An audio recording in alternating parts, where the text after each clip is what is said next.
Okay, this is a discussion on the softwares for class fall of 2020.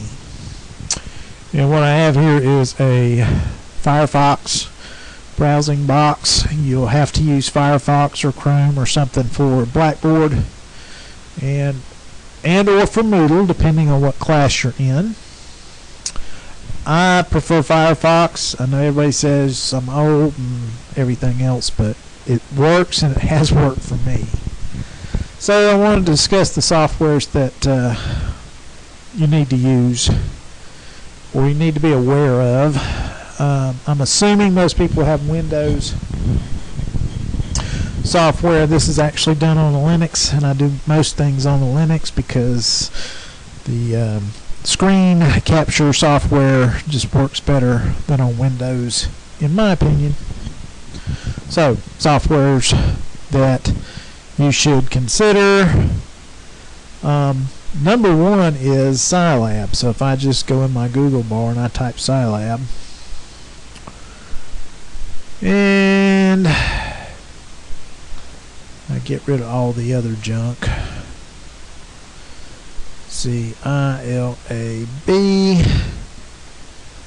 There we go. So I'm Google searching just plain Scilab, once I got that right. And I got my home page of Scilab.org. So that's what you're looking for. That's the trusted source. And then you can download Scilab, and it will walk you through how to install it. I like to use Scilab for doing math. A lot of students come into classes with their calculators, and that's fine. But in DC, for instance, unless your calculator is beyond a TI-84, so a TI-85 or more, then eventually you'll run into problems using your calculator. It's inadequate, but it's certainly well marketed, so you probably have one. But if you can get to where you use Scilab, then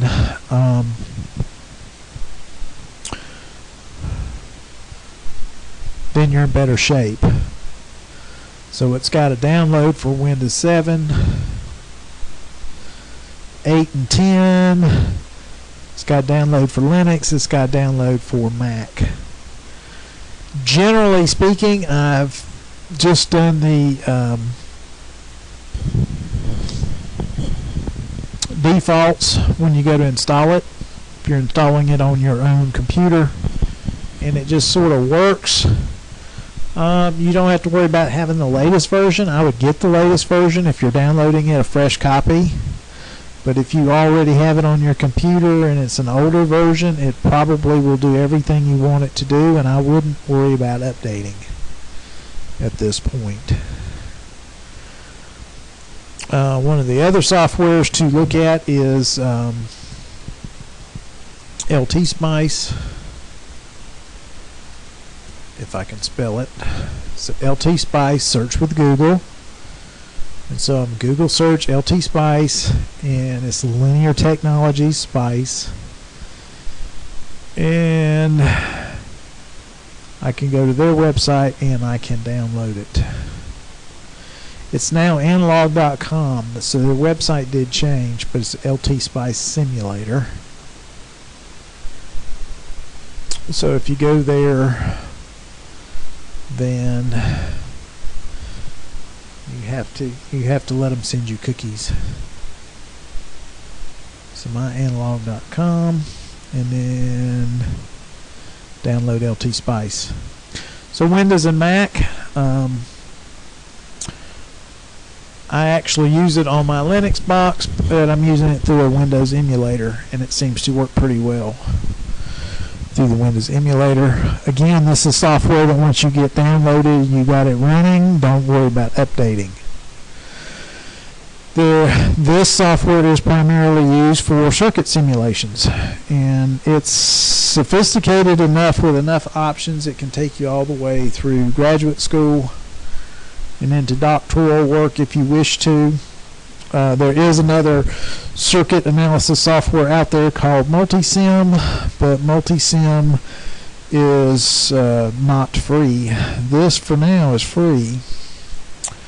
A lot of students like Multisim better, but what they don't realize is once you're no longer a student in a class at a college, then your usage of Multisim, they will expect you to pay for it, somewhere between $3 and $5 grand a year. LTSpice is free if you get used to doing your circuits in it. Yes, it's a little more complicated up front, but you are here to get an education, so might as well learn the software and how to do things. And you can get there. You can get there with LTSpice, and it's free. And that's what I use. If you've got Multisim, you want to use Multisim, feel free.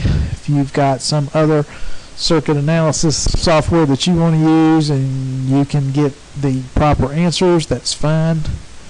I basically let students use circuit analysis software because it does a lot of the math, so you don't have to use mathematical means to come up with the answers. You've already got it. So those two. For the PLC class, you will want, the only software you can really have for that is the Click software, and that's automationdirect.com.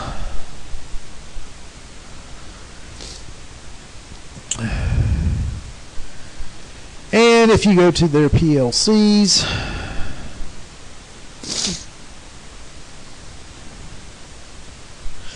programmable controllers, and what you see is they sell a wide variety of PLCs. They've got direct logics, they've got Click, they now have an open source which is an Arduino, and they got the BRX. At the college I have a BRX processor on my instrumentation trainer, and I use the Click software in the Intro to PLC class. So if you go in and you look at it, it's one of the options will be to download the software. So I'm just going to pick one of these. There you go. Download Click PLC programming software. So it's just about with every option you can get it. It's free, it's for Windows. It works pretty well, again, with the defaults. The other thing you may want to consider software-wise is something called LibreCAD. If you are in the mechanical engineering aspect of it and you're taking CAD classes and you're more comfortable with standard AutoCAD, go that way. If you're like me, you're just going to do some drawings of basic stuff, circuits, that kind of thing, basic panel layouts and that kind of thing. LibreCAD is free and it's open source. And it's been around for a number of years, so it will work on Mac and Windows, and it even works on my Linux. So it's a 2D CAD package. It's not as nice as AutoCAD. If you're used to AutoCAD, then coming back you can probably figure out what you need going between one and the other. The good news is it's free, so that's why I use it. So these are the softwares I typically use in the physics class. I like to use Scilab,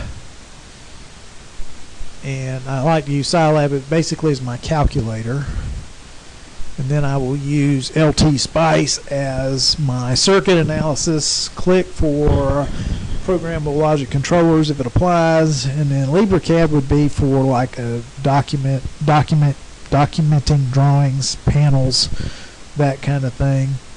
There's one other out there, and most people have a version of Microsoft Office, but there's another one out there called OpenOffice or LibreOffice.